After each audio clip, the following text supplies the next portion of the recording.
మనకి ఎందుకు సైలెంట్‌గా ఉందామంటే, అలా సైలెంట్‌గా ఉంటే తమన్నా సింహాద్రి ఎందుకవుతుంది? కాదు కదా! మన అక్క రేవ్ పార్టీలో బెంగుళూరులో దొరికిపోయింది అడ్డంగా. ఈ రకంగా మన అక్క ఎన్నో పార్టీల్లో దొరికిపోద్ది అక్క. ఎన్నో పార్టీల్లో గుంటూరులో రెడ్ హ్యాండ్‌గా దొరికిపోద్ది. వాళ్ళీళ్ళతో రికమెండేషన్ చేయించుకొని బయటకొచ్చేస్తది. ఈ రకంగా దొరికిపోద్ది. ఆమె ఏం 'బాహుబలి' హీరోయిన్ ఏం గాదు. మళ్ళీ చేసేది చిన్న చితక క్యారెక్టర్ ఆర్టిస్ట్. కానీ ప్రాపర్టీస్ చూసుకుంటే మాత్రం బీభత్సంగా ఉంటాయి ఆ అక్కయి.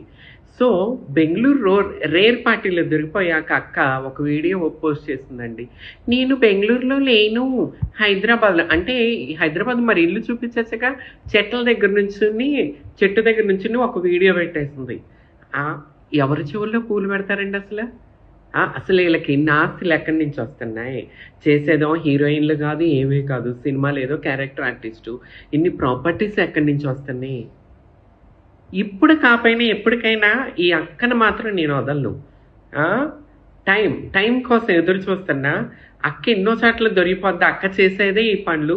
కొత్తగా అందమైన అమ్మాయిల ఆర్టిస్టులని వలల్లో యేసుకొని, వాళ్ళని మొసళ్ళకి కోడిని నెట్టేస్తారో చికెన్‌ని అట్ట యేసి సంపాదించుకుంటదనమాట అక్క. అక్క బతుకిది. అక్క నీ పగలగొడతా ముందు ముందు చూడు. ఆ రోజొస్తది. This is Tamannaah Simhadri.